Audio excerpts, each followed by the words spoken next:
Eu tenho aqui um texto da cura do paralítico em Cafarnaum, que está em Mateus 9, em Lucas 5 e está aqui em Marcos 2.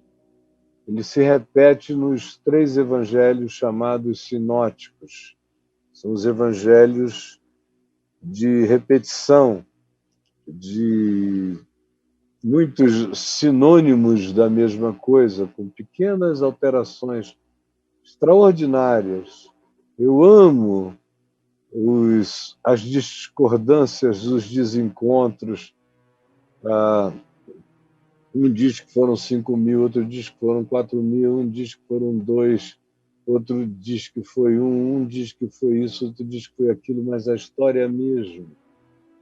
O que corrobora, o que valida extraordinariamente a historicidade do Evangelho e o recurso de termos esses 3 evangelhos que repetem muitas das mesmas histórias é um recurso de corroboração, porque são pessoas diferentes, em momentos diferentes, narrando a mesma coisa, com a saúde cognitiva de quem conta a mesma história identicamente, com variações que têm a ver com a observação, ou com a audição, ou com a reportagem que o indivíduo fez, mas está tudo lá, é tudo mesmo.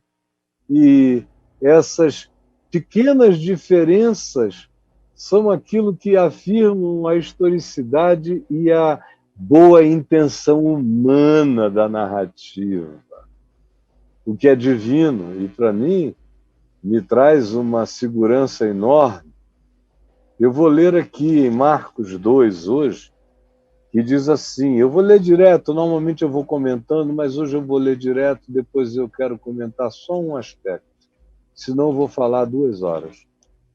Dias depois de Jesus ter curado um leproso e operado uma quantidade enorme de curas, ele entrou de novo em Cafarnaum, que era onde ele estava residindo, e logo correu que ele estava em casa. E era uma casa que não era dele, ele não comprou uma casa em Cafarnaum. Quando se diz que ele estava em casa, era muito provavelmente até na casa de Pedro. Muitos afluíram para ali quando ouviram a notícia, tantos que nem mesmo junto à porta eles achavam lugar, e Jesus, lá de dentro da casa, anunciava-lhes a palavra. Alguns foram ter com ele, conduzindo um paralítico, levado por quatro homens, 4 amigos, que pegaram o cara, amarraram numa maca e o levaram. E não podendo aproximar-se por causa da multidão, destelharam o eirado, descobriram o telhado, no ponto exato em que eles ouviam que Jesus estava, logo abaixo, no lugar correspondente àquele em que Jesus estava, e fazendo um buraco, uma abertura, baixaram o leito em que jazia o doente. Vendo-lhes a fé, Jesus disse ao paralítico, filho, os teus pecados estão perdoados. Mas alguns dos escribas, dos seres e líderes religiosos acadêmicos, que eram os versados no Velho Testamento, que estavam ali sentados na boa, dentro da casa. Esse povo sempre chega e dá um jeito de sentar bem na cara. Eles não querem nada, mas eles se assentam bem na tua cara. Sentados ali e arrazoavam, discutiam teologia a respeito do que Jesus iria fazer. Não estavam discutindo uns com os outros, mas discutiam ainda nos seus corações. Dentro de pouco tempo, eles vão discutir uns com os outros e com todo mundo, inclusive com Jesus. E o que lhes passava pelo coração era isso. Por que fala ele deste modo? Que modo? Filho, os teus pecados estão perdoados. Por que ele fala assim? Isto é blasfêmia. Quem pode perdoar pecados senão um só, que é Deus? Esse cara está dizendo que ele é Deus? É blasfêmia. E Jesus, percebendo logo por seu próprio espírito o que eles assim arrazoavam, olhando uns para os outros, arrazoavam na sua mente com uma única conclusão perversa, disse-lhe Jesus: por que arrazoais sobre isto, sobre estas coisas, nos vossos corações? Jesus sabia que era um arrazoamento comum, que eles não precisavam falar para que Jesus visse, lesse, escaneasse neles o mesmo arrazoado, a mesma conclusão de que ou ele era Deus ou ele era um blasfemo. E Jesus agora lhes pergunta: por que arrazoais sobre estas coisas nos vossos corações? Por quê? O que há de mais nisso? Qual é mais fácil? Dizer ao paralítico que aqui está: estão perdoados os teus pecados, como eu acabei de fazer, ou dizer: levanta, toma o teu leito e anda. Ora, agora é o arrazoado de Jesus. O que é mais fácil? Dizer: filho, estão perdoados os teus pecados, ou dizer: levanta, toma o teu leito e anda? Ora, para que saibais que o Filho do Homem tem sobre a terra autoridade para perdoar pecados, eu digo a esse paralítico: prestem atenção, eu te mando, meu filho, agora. Depois de dizer: estão perdoados os teus pecados, eu agora te mando. Mando, é uma ordem. Levanta-te, toma o teu leito e vai sozinho, carregando o teu leito para a tua casa.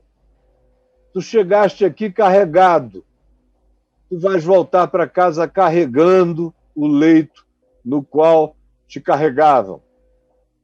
Tu vieste de um modo, tu vais voltar por outro. Então o homem se levantou e no mesmo instante, sem nenhum processo terapeutizante, foi instantâneo, no mesmo instante, tomando o leito, botou nas costas e retirou-se à vista de todos, especialmente daqueles escribas que arrazoavam em seus corações: como pode?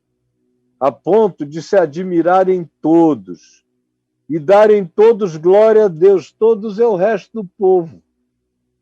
O pessoal que estava lá dentro, os intérpretes da lei, os especialistas, era com raiva, porque o povo dava glória a Deus, dizendo: jamais vimos coisa assim.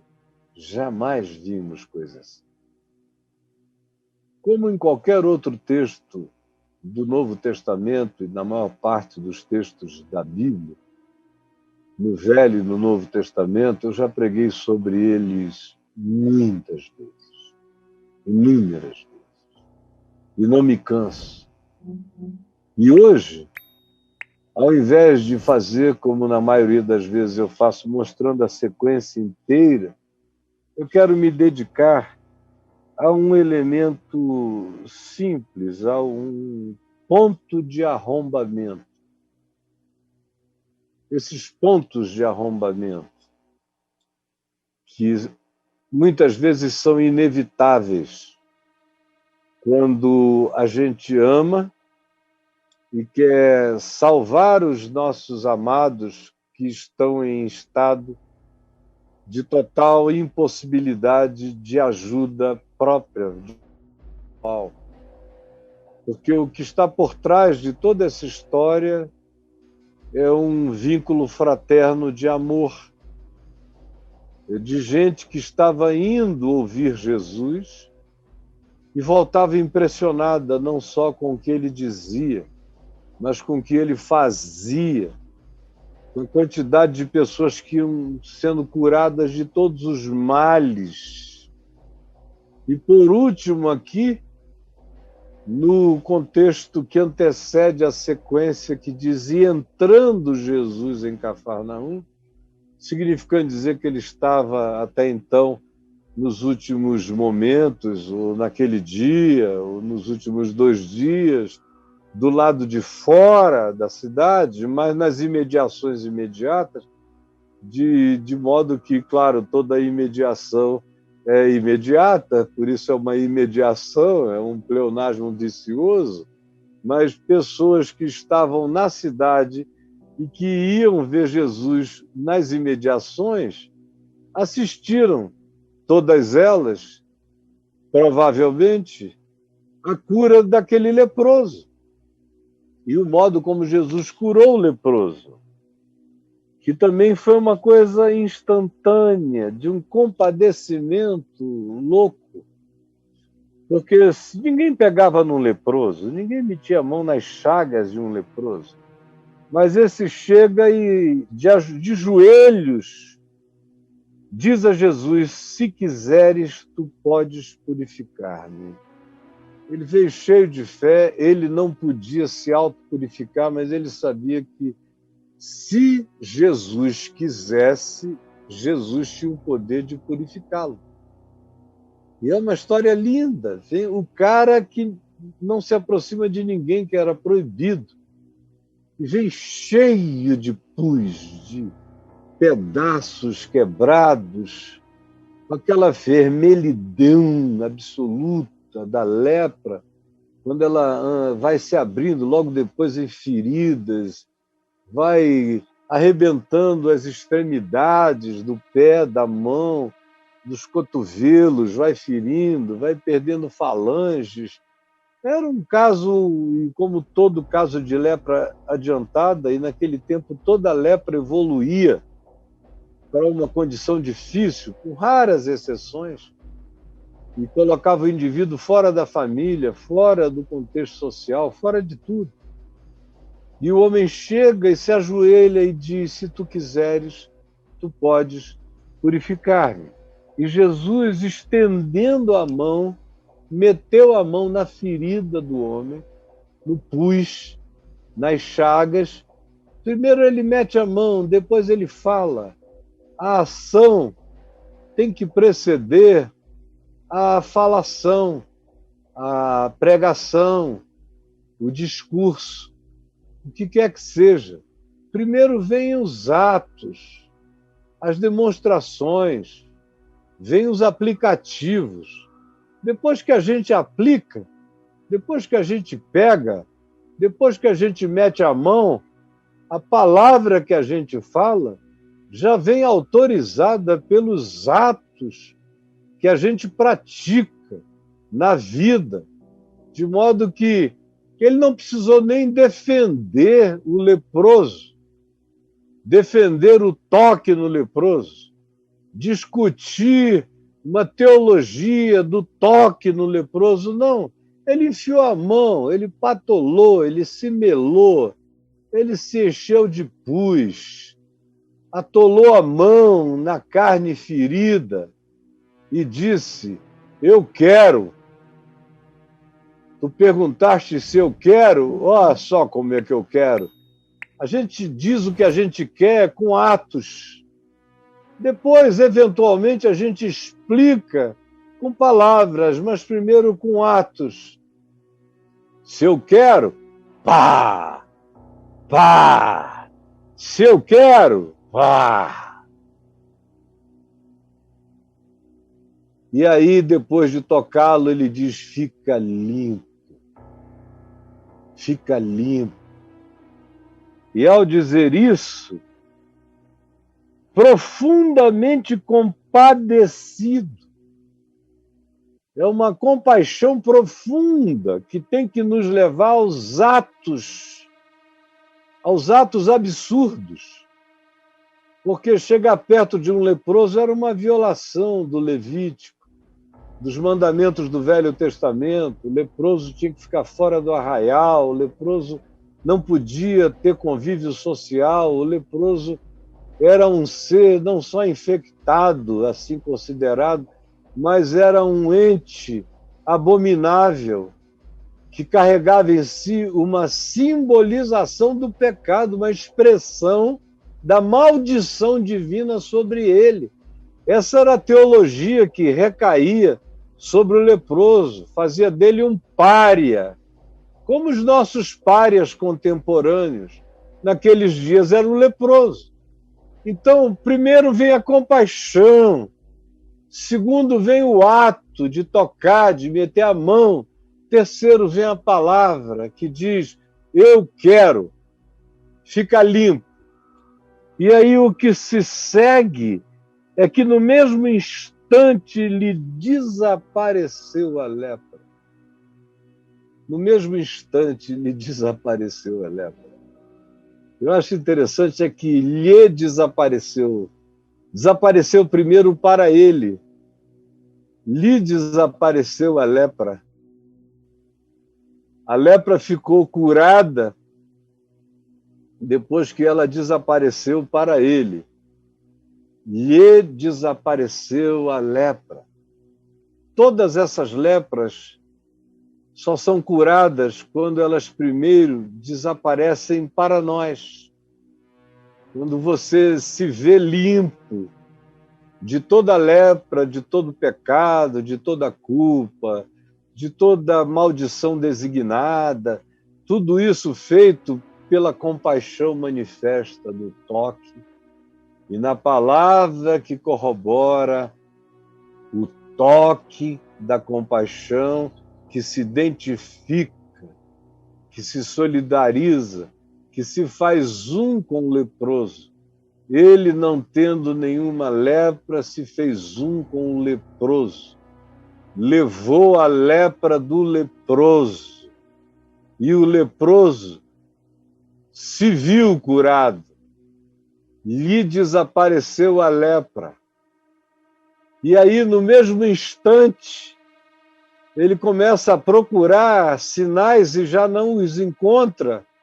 Eles desapareceram, ele se viu curado. Essa é a primeira coisa. A gente tem que se saber curado, limpo, perdoado pela compaixão e pelo ato de Jesus. O ato supremo está na cruz, em favor de todos os leprosos, de todas as eras e de todas as épocas.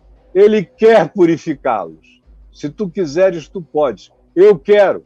Aquele leproso e qualquer outro que sofra de qualquer outra lepra, apelidada de qualquer outro nome, em qualquer outro tempo, e você pode escolher as lepras contemporâneas, e existem milhões de leprosos ouvindo a palavra dele, vindo, se ajoelhando diante dele e dizendo, eu sei que se tu quiseres, contra a religião, contra a interpretação, contra a teologia, contra a doutrinação, contra o que pensam os homens, se tu quiseres, tu podes purificar-me.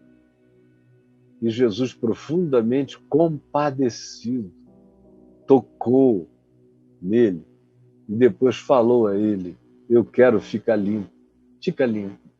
E ele, no mesmo instante, olha que coisa linda, ele, no mesmo instante, lhe desapareceu a lepra e ficou limpo, é o que vem na sequência. Desapareceu para ele e depois ele ficou limpo de tudo. Mas a primeira coisa é a gente tomar posse para a gente. Eu estou limpo. E quando eu tomo posse para mim, o processo inteiro se torna objetivo e vai crescendo, instantaneamente se manifestando em mim, e a partir de mim, do meu olhar, vai se estendendo para tudo e para todos. E aí, Jesus fez a ele uma veemente advertência de que não fosse contar para ninguém, o despediu, dizendo, não fales isso para ninguém, não vamos criar problemas aqui, a religião vê isso como uma violação da lei, e do ponto de vista da lei estrita, literalista, de Moisés, é uma violação daqueles mandamentos de observância. Eu não vou me lavar para me purificar segundo a lei, daqui já vou entrar sem banho purificatório. Então vai, se apresente lá em Jerusalém ao sacerdote e deixe eles ficarem perplexos, ofereça o que a lei determina como um sacrifício. E quando eles perguntarem como foi isso, tu dás testemunho ao povo, lá dentro desse ambiente. Dá testemunho ao povo do que foi que te aconteceu, para que isso sirva de testemunho ao povo, mas tendo ele saído, entrou a propalar muitas coisas e a divulgar a notícia, a ponto de não mais poder Jesus entrar publicamente em qualquer cidade, mas permanecia fora das cidades, em lugares ermos, e de toda parte vinham ter com ele, e aí depois, dias depois, entrou Jesus de novo em Jerusalém. E aí acontece a história que eu contei, que é uma história de amor, que, na minha maneira de ver, nada acontece assim, porque 4 amigos sonharam o mesmo sonho. Às vezes acontece, mas não é assim todo dia. Na maioria das vezes, eles viram o que Jesus fez e como Jesus fazia. Eles perceberam a compaixão de Jesus. E eles viram que Jesus não tinha quiprocó legalista, não havia nenhum tipo de burocracia da lei de Moisés, nem de cerimonialismos, não havia nada disso, ele partia de uma para outra. E nada se interpunha entre um ato e outro ato. Nenhum Moisés, nenhuma lei de Moisés tinha o poder de parar o fluxo da cura. Essas mãos não precisavam de purificação, segundo a lei de Moisés, para se estenderem de novo e curar outra pessoa. E aí, animados, eles vão e pegam um amigo que jazia enfermo há anos, provavelmente um cara que tenha andado, que tenha tido a capacidade de locomoção, de mobilização anteriormente. Por alguma razão que eles não conseguiam compreender, o indivíduo foi entrando em estado de paralisia. Pode ter tido uma causa de natureza semelhante ao que acontece hoje em dia em fenômenos como ela, que vai atrofiando gradativamente o indivíduo até paralisar toda a sua musculatura. E é fatal. Naqueles dias devia ser algo absolutamente fatal, ou então qualquer outro tipo de paralisia. Podia ter sido até uma histeria decorrente de culpa. No passado havia muita gente que entrava em estado de paralisia por histeria culposa e culpa histérica, de males que faziam, e aí, gradativamente, a mente os ia proibindo de viver. E o cara entrava numa prisão psicológica particular, e com a imobilidade, ele acabava se paralisando, se atrofiando, perdendo toda a musculatura e, de fato, depois de algum tempo, se tornava completamente incapacitado. Pode ter sido qualquer coisa, provavelmente alguma coisa que tivesse a ver com culpa, com sentimento de culpa, com a perturbação culposa. Eu digo isso pelo que vem a seguir. Mas os amigos chegaram empolgados e disseram: olha, os teus dias de molestamento acabaram. Vamos lá. E pegaram o amigo e carregaram a cama, a maca, Levaram até lá a maca, aquelas macas do primeiro século, feitas e afofadas com muito feno amarrado, para que o indivíduo tivesse alguma maciez. Como eu mesmo ainda usei muitos colchões de palha mesmo, de feno, no passado, no Amazonas.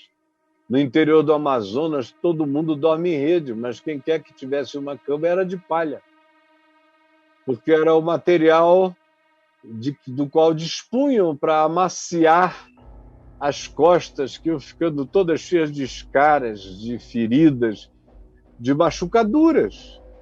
Imagina, passar anos naquele estado, no primeiro século, o desconforto que era, como era ferida sobre ferida, além da impotência naquele estado de paralisia muscular. O fato é que ele é levado e quando chegam lá, ninguém se condói da situação, nem fora e nem dentro da casa. Dentro da casa tinha um monte de gente sentada em bancos, estavam lá só para observar, para secar Jesus com ódio e espírito perverso, como esses que são protagonistas e personagens dessa história, os escribas presentes lá. Também havia outros que estavam por curiosidade, sem falar no pessoal que habitava a própria casa. As casas eram pequeníssimas. Pequeníssimas. A minha casa devia ser umas 4, 5 vezes, se eu contar com o segundo andar, umas 7, 8 vezes maior do que a casa, provavelmente, onde eles estavam. Era um cômodo de uma sala ínfima, de paredes de pedra grossa, e atrás, quartinhos mínimos, poucos e mínimos. O resto era vizinho, era comum. Então, quando eles chegam lá, do lado de dentro está socado. Nos quartos, na pequena sala, os escribas dentro da sala, com a influência deles de dizer chega para lá, nós chegamos. E os guarda-costas na frente, abre, que tem gente de Jerusalém aqui. Aí cadeiras para eles sentarem, e Jesus nem aí. Aí chegam os homens, os 4 homens com um amigo, e tentam enfiar pelo caminho normal uma entrada para junto de Jesus e não encontram uma entrada pela porta natural para dentro da sala. Então eles pensaram o seguinte: se a gente não entra pela porta, a gente abre um buraco no telhado. Mas o que interessa não são as parcimônias, nem as etiquetas, nem as opiniões. Nós estamos lidando com aquele que mete a mão na chaga do leproso. Para ele não há censura. Ele sabe o que é responder compassivamente ao desespero humano. E ele se compadecerá da dor do nosso amigo e da nossa angústia de introduzir o nosso amigo ao lugar da misericórdia, da graça e da cura. E aí eles sobem, eles fazem o impensável. Eles invadem a propriedade privada.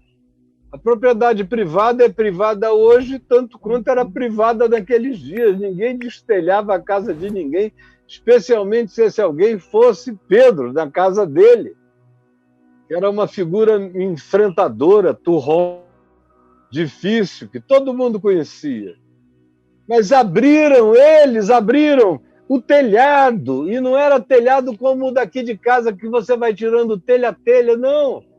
Eram coberturas também de palha com barro, estrutura de madeira por debaixo, como a gente ainda tem no Nordeste, em alguns lugares, onde se põe palha, barro e depois palha em cima, para não haver goteira para baixo. Ninguém destelha, ali você só abre rombos, você abre buracos, Não dá para dizer, depois eu ponho as telhas de volta.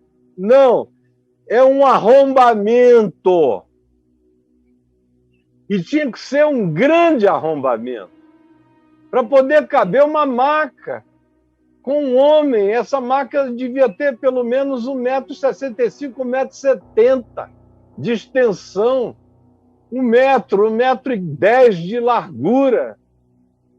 E eles abrem esse buraco na casa de alguém, talvez Pedro, e descem o amigo amarrado em cordas, vão baixando. O buraco era tão grande que Jesus olhou de baixo quando começou a cair barro, porque antes do homem descer foi um derrame de barro, de poeira, de palha, foi uma sujeira. Os mais granfinos de Jerusalém, os escribas, estavam dizendo: ixi, que nojeira, que coisa mais antiquada, que gente não civilizada, só podia ser na Galiléia, que loucura. Não diziam, mas pensavam. E era enorme o buraco. E desce aquele homem baixado por cordas, e Jesus olha, vê 4 rostos baixando o indivíduo. Era uma ação de amor fraterno, de paixão fraterna. E quando o amor está presente, as etiquetas caem, as éticas que não são nem éticas, são etiquetas, desaparecem. O que está aqui em vigor é a ética da vida contra a etiqueta da propriedade privada. No tempo dos militares, eu preguei muito nesse texto, falando da ética da vida contra a ética do latifúndio, das propriedades privadas, assim feitas privadas por arbítrios que não tinham nada a ver com direitos reais e adquiridos, e 1 trilhão de outras coisas do mesmo gênero. Mas aqui hoje, a minha ênfase é no choque entre a etiqueta e a ética que aparece nesse texto. A etiqueta dizia que não se fazia isso na casa de ninguém, por nenhuma razão desse mundo.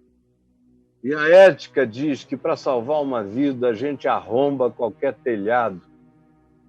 Qualquer arrombamento está explicado. Qualquer buraco para salvar uma vida está justificado, porque é um buraco a menos para sepultar vidas. O Evangelho abre buracos nos telhados para salvar a abertura de buracos para sepultar pessoas.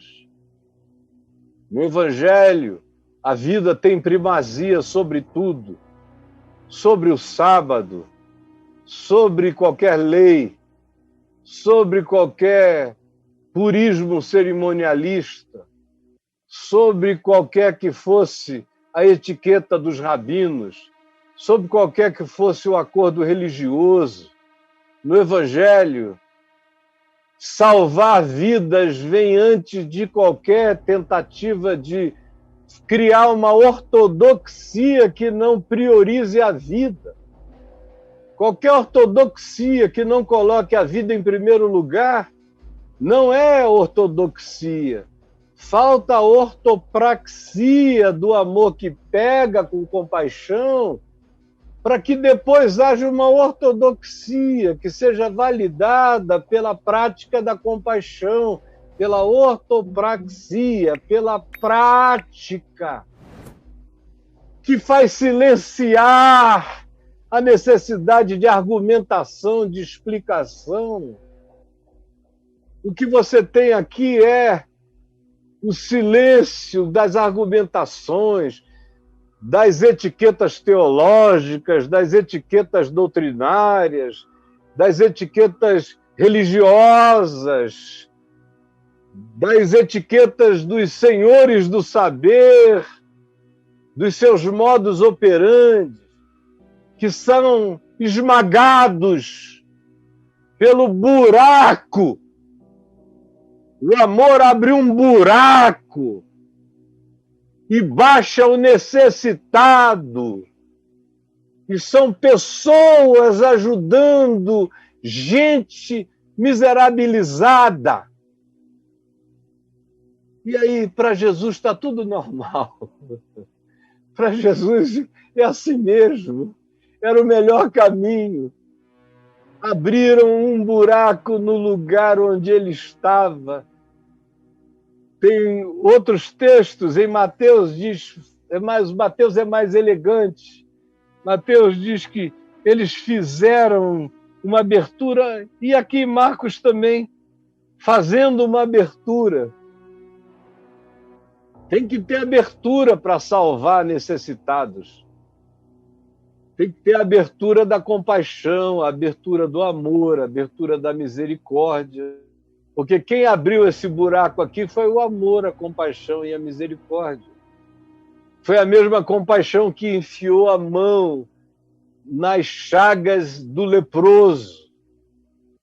Foi a mesma misericórdia que nunca fugiu de tocar e de abraçar os que ninguém queria tocar nem abraçar, aqueles que a religião dizia que estavam naquela condição por culpa própria. Jesus não quis saber nunca da culpa de ninguém. A pergunta, quem pecou, ele ou seus pais, para que nascesse cego, não obteve jamais uma explicação do tipo que tenta trazer alguma forma de fórmula metafísica para o problema do mal. Em Jesus, o problema do mal é tratado com bem, com amor, com misericórdia, com graça.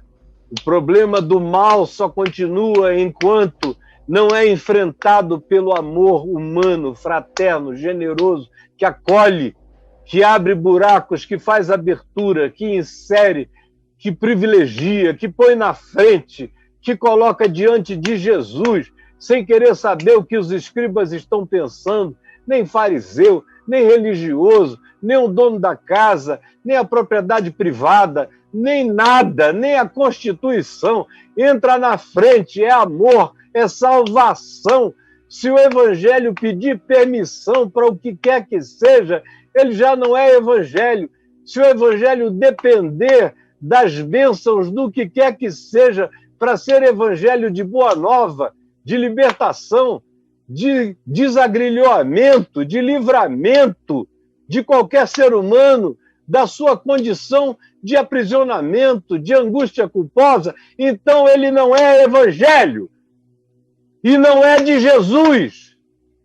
Se ele precisar primeiro consultar um conselho de escribas, se precisar primeiro recorrer à opinião dos estudiosos, se precisar de qualquer coisa que venha antes da dor humana, da dor de gente, da dor de um amigo, da dor de um sofrido, da dor daquele a quem eu enxergo, se o evangelho precisar de qualquer convalidação, ele não é evangelho. Se ele precisar do aval da ortodoxia, da sã doutrina, ou do que quer que você chame, ele não é evangelho. Ele rompe com tudo. O sábado tem que virar dia de cura. Qualquer dia é dia de misericórdia. Qualquer mesa é mesa para se perdoar uma pecadora que chora aos pés de quem pode acolhê-la. Qualquer lugar é lugar para ressuscitar mortos. Não se tem que pedir alvará. O reino de Deus não pede alvarás, não pede licença. Ele anda compulsivamente na direção da salvação, da libertação, do desagrilhoamento da vida. Em qualquer que seja a situação, em qualquer que seja o tema. E aí Jesus olha para o homem e diz o texto, vendo-lhes a fé dos amigos. E essa fé que coletivamente se irmanara em torno de uma conclusão, esse que mete a mão na chaga de leprosos, que se suja com o pus da maldição e não vai tomar banho de purificação, esse é capaz de enxergar o nosso amigo. É capaz de enxergar o amigo e não o buraco. Porque muita gente, o pessoal de baixo, enxergava o buraco e não o ser humano. Esses amigos entenderam que Jesus enxergaria o ser humano, ao invés de enxergar o buraco. O buraco estava a serviço. Ainda que eles tivessem que trabalhar uma semana para recuperar aquele telhado, era bobagem. E a conversa ficaria para depois. A conversa inicial era o silêncio de quem abria o buraco e baixava o amigo. E Jesus leu esse evangelho. Jesus leu essa escritura sagrada nos atos desses homens. Jesus leu Isaías nas ações desses homens. Estão ajudando o seu próximo. Estão dizendo a ele ser forte. Estão baixando, que estão sendo um refúgio contra a tempestade, um abrigo contra o vento. Estão sendo como a sombra de uma grande rocha em terra sedenta, estão sendo como o rebentar de ribeiros no meio da caatinga. Ele vê a graça que emana desses homens, por isso se diz, vendo-lhes a fé, vendo a fé deles, dos 4 e do homem que se deixava arriar. Vendo-lhes a fé, disse ao paralítico, filho, para um homem provavelmente mais velho do que ele, filho. O Evangelho também irmana todos nós e coloca no coração de todo aquele que ama um sentimento paterno, um sentimento materno, um sentimento de família, um sentimento de identificação como se fossem com os nossos filhos. Pelo menos em mim, o Evangelho tem feito isso desde que eu sou um rapaz de 18 anos, me sentindo um velho de coragem no Evangelho, que mesmo antes de eu conseguir dizer filho, porque eu não queria que ninguém me achasse boçal, mas no meu coração eu sentia assim, como se fosse um filho. Podia ser um senhor idoso, mas o Evangelho carrega esse vínculo mais enternurado, que chama para dentro do lugar mais recôndito do ser da gente, da casa da gente, da família da gente. Filho, os teus pecados estão perdoados. É o que me leva a crer que o que colocou aquele homem naquele estado foi um acúmulo culposo de muitos anos atrás, que se somatizou nesse nível da paralisia geral do indivíduo. Aí Jesus, que em vários casos ele diz, estão perdoados os teus pecados, a tua fé te salvou, para quem estava buscando uma cura, como a mulher do fluxo, e ouve dele isso. A gente também não sabe o quanto a hemorragia daquela mulher possa ter sido produzida por sentimentos culposos, por traição, por adultério. Isso acontece até hoje, quantas vezes? A mente tem a sua maneira de se expressar, de gritar. Mas não são em todos os casos que ele diz os teus pecados estão perdoados. Por exemplo, aqui para o leproso, a quem a religião certamente demandaria dele que ele dissesse para um leproso que era um amaldiçoado, estão perdoados os teus pecados, se fosse o caso, ou vai buscar perdão dos pecados, depois vem aqui. Ele não diz nada. Ele só fala em oferecer um sacrifício conforme a lei de Moisés, que era uma coisa bem simples, esse cerimonial, para servir de testemunho e para dar testemunho ao povo. Mas ele não toca em assunto de pecado com o leproso. Já bastava a chaga do homem. Mas aqui provavelmente existe uma condição de culpa na raiz dessa debilitação. Pode ter sido. Eu não estou afirmando absolutamente que foi, embora todos nós não passemos de pecadores. E quem não se entender nessa condição está cego de todas as cegueiras possíveis. Mas o fato é que ele diz: os teus pecados estão perdoados.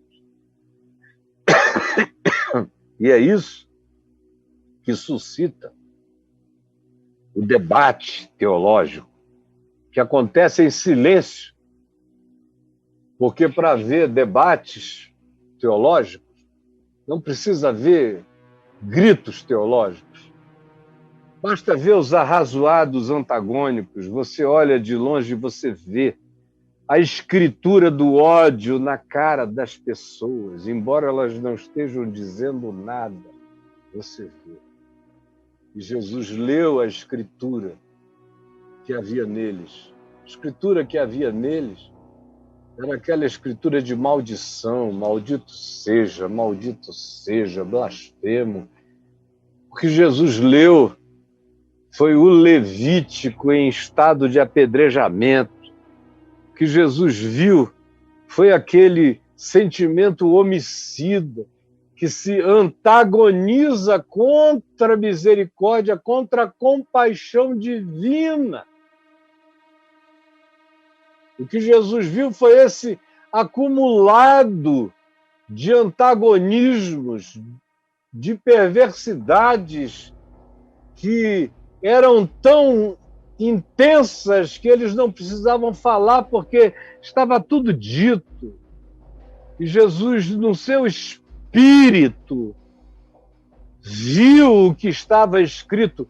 Quais eram as escrituras sagradas dessa Bíblia de Satanás, que preferia ver gente aleijada do que curada, e que não se admirava com a intenção humana de colocar ninguém na presença de um outro que poderia eventualmente ajudar ou favorecer ou facilitar a vida dele. Não. Na mesma hora, eles olharam um para o outro e disseram: esse cara é um blasfemo, é um blasfemo, é um blasfemo, é um blasfemo. Olha ele dizendo: estão perdoados os teus pecados, meu filho. Aí Jesus, sabendo o que lhes passava na mente e no coração, voltou-se para eles e perguntou: me digam, o que é mais difícil? Do nada. Para quem estava ali, os escribas não tinham dito nada, Jesus apenas sabia tudo sobre eles e conhecia a escritura das maldições no coração deles, das edições da escritura que eles faziam, selecionando os textos de desgraça sobre a vida humana. Jesus, conhecendo-lhes toda essa lavratura de escritura de maldição e perversidade, sem que tivesse havido um som, só o da voz de Jesus dizendo ao homem: filho, perdoados estão os teus pecados. Ele ouve o silêncio gritante dos religiosos escribas que diziam: blasfêmia, blasfêmia, blasfêmia. Ele viu a alteração da face, a palidez, as mãos apertadas, os dedos se enfiando nas carnes, a vontade raivosa, calada dentro de uma casa estranha. E Jesus, então,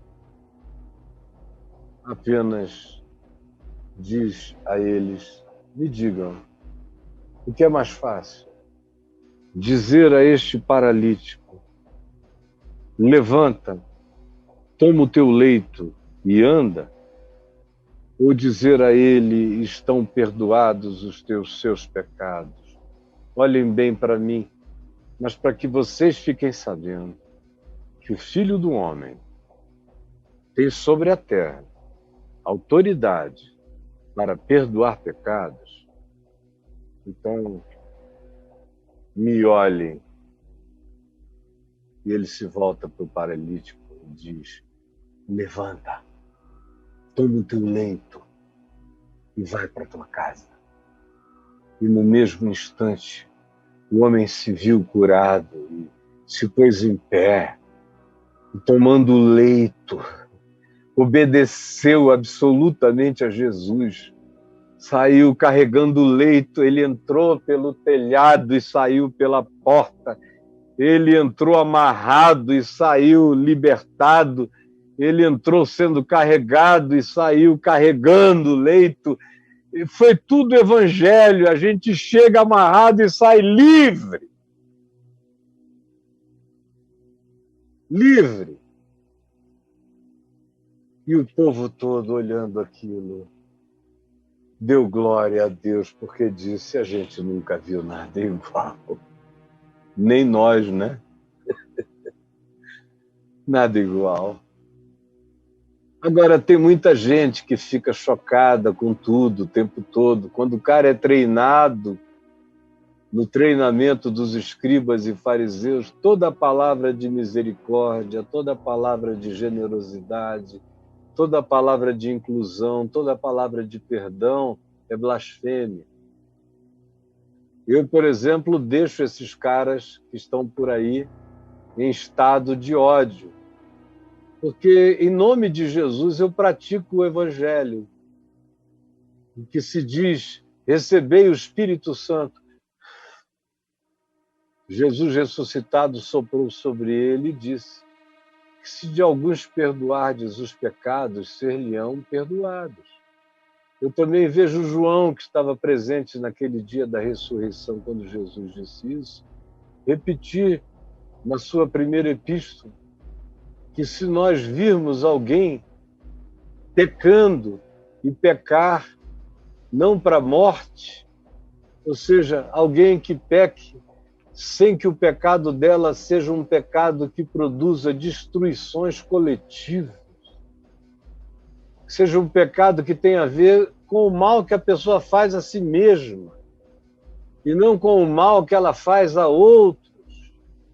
No meio religioso, o pecado que contra é o pecado que o cara faz a si mesmo. O pecado que se faz e que muitos fazem a outros, os pecados coletivos que decorrem das leis injustas, das atitudes de juízo, das palavras que coletivizam desgraças, que amaldiçoam populações de gente estranha e diferente, isso aí não é nada. O religioso só vê o pecado que o indivíduo peca contra si mesmo, que é justamente aquele pecado que João diz que, se eu vir o meu irmão fazendo, que eu rogue por ele, e os seus pecados serão perdoados. Porque é preciso que todos saibam que o Filho do Homem, Jesus, deu também aos filhos dos homens poder para perdoar pecados que pessoas praticam contra elas próprias. Então eu não tenho nenhum problema de ver gente que chega arrebentada, chorando, quebrada, sofrida, amaldiçoada por todos, marginalizados de tudo. Eu não tenho nenhum problema de olhar com compaixão, de ver a dor de gente que está abrindo buracos para ver se chega aonde nós estamos, porque não somos nem nós que chegamos a eles, são eles que estão nos procurando. E eu não tenho problema, eu boto a mão na cabeça, eu enfio, patolo a mão no peito do leproso, boto mesmo a mão na cabeça de pecadores de todos os tipos, porque sou eu um pecador perdoado pelo Filho do Homem, estendendo a mesma graça. Assim como Deus em Cristo nos perdoa os pecados, assim também perdoemos nós os pecados dos outros, não apenas aqueles que eles fizeram contra nós, o que é muito óbvio e muito tolo, muito do primário da fé. A gente começa de fato a entender o perdão quando a gente começa a orar e perdoar o pecado do irmão que não fez nada contra a gente. Mas é um irmão que não se comporta do mesmo modo, que tem outra deficiência, que carrega outras dificuldades, que chora e sofre por ser do jeito que é, gostaria de não ser, mas não conseguiu ainda, talvez não consiga jamais, porque é assim que ele é mesmo, e o modo que ele, como ele é, no máximo, se fizer algum mal, fará a si próprio, não fará mal a ninguém, não está fazendo apologia do seu próprio engano, então eu não tenho nenhum problema de dizer, filho, quando eu vejo nos olhos essa angústia, eu não tenho ninguém, nem diabo, nem concílio, nem a reunião de todos os que digam, Caio, se você tem alguma consideração por mim, não faça mais assim, não vai adiantar nada. Porque eu fiz, eu faço e eu farei até morrer. Se de alguns perdoardes os pecados, ser-lhe-ão perdoados. Eu só não sei reter pecados de ninguém. Eu só sei perdoar pecados, eu não sei reter. Não me sinto com capacidade de reter, porque não me sinto com capacidade de separar o joio do trigo. Então, se eu tiver que ser julgado, que eu seja julgado por perdoar pecados. Por orar por aqueles que pecaram, não contra a vida humana, não contra a morte, não em favor da morte, não contra a coletividade, pecando esses pecados para a morte. E aí eu digo hoje, aqui e agora, para aquele que esteja me ouvindo, para aquela que esteja me ouvindo aqui ao vivo, ou os muitos e muitos que vão ouvir no curso das horas, dos dias, dos meses e dos anos. E a palavra se reatualiza, onde quer que ela chegue, ela fica nova outra vez. E eu digo a esses, filho, estão perdoados os teus pecados. E aquilo que te condicionou a uma existência de paralisia, eu te digo agora, em nome daquele que me perdoou, em nome daquele que nos perdoa, eu te digo, levanta, toma o teu leito e vai viver. Vai viver. Ninguém mais tem o poder de te parar. Sai pela porta. Sai carregando. Vai carregar outros. Nunca mais te deixes paralisar. Tua culpa está coberta. Teu pecado está perdoado. E tu estás restaurado. Levanta e anda. Vocês entenderam as implicações contemporâneas de tudo que eu disse.